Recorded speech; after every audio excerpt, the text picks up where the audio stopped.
Hey guys, welcome back to How To with Bino. This is actually a follow-up video to our 1-minute budget video. So if you haven't seen it, go back and check it out. It only takes a minute or two.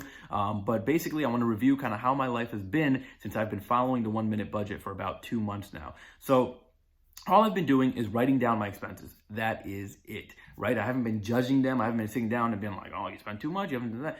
It's hard to resist, right? When you look at your numbers and you say, I spent $300 on Saturday. What did I spend $300 on? And then tomorrow you spend $0 and you're like, oh my gosh, like the discrepancy is so huge.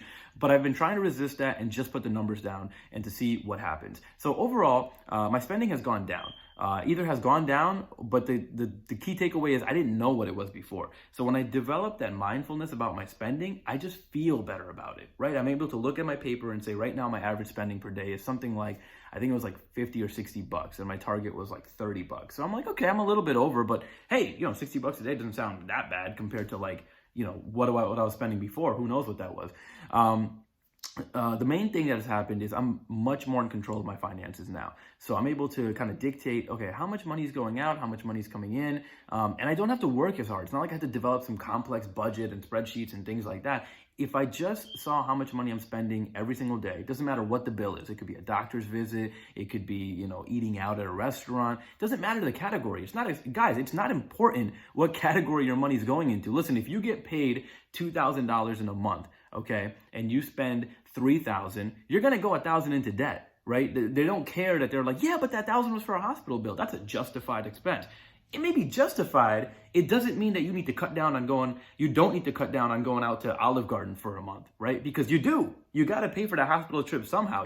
And that's the place where we get all tied up, is we're like, well, yeah, my hospital budget's high, but my eating out budget still has 50 bucks. I go, no, that's not how it works. If you get $2,000, those dollars are the same. It doesn't matter if you spend them on the cable bill or if you spend them on a ski trip. Like, it's all the same. And so if you start tracking your expenses, what I realized is you realize that money is just money, and you've got to make this work no matter what. And so I had to make some hard choices. Like, there was an unexpected bill that came up when we got sick, and so we went to the urgent care. There's a bill, and I said, okay, well, we're not going to go out to a restaurant this week, but let's cook a home cooked meal, right? Let's do something in the house. But if I don't set that discipline and that tone for my family, then guess what? We're going to go broke. And that's what a lot of people do. Is they're like, yeah, we went to the hospital, but you know what? Let's just go out to eat anyway because we need that. We need that. The short end of it is you don't need it, right? You want it, but you don't need it.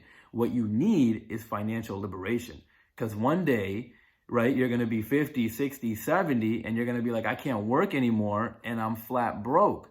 I don't have money. I didn't invest. I didn't do this. And forget even that. One day you're going to be hitting milestones that are regular, 25, 30, 35, 40, and you're going to see your friends doing things, buying houses, doing that you're not going to be able to do. And with the 1-minute budget, I was able to take that control back into my hands. I was able to take that control and say, you know what? I know how much I'm spending. I know what I'm doing. And maybe I'm not perfect yet, but at least I know what I'm doing. Instead of being in the dark and being like, I don't know about my money. I just spend it. I needed a laptop, bought a laptop. I needed some tacos, bought some tacos, right?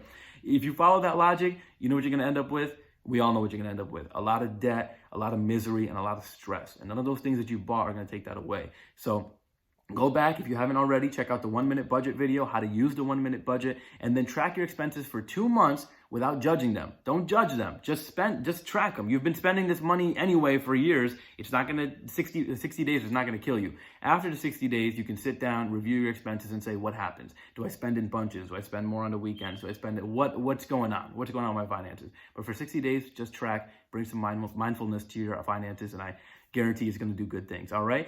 As always, thank you so much for tuning in, guys. If you liked the video, give it a thumbs up. If you didn't, give it a thumbs down. It's all right. It doesn't hurt my feelings. And if you really like it, hit the subscribe button so you can see more videos. All right. Have a great day, everyone.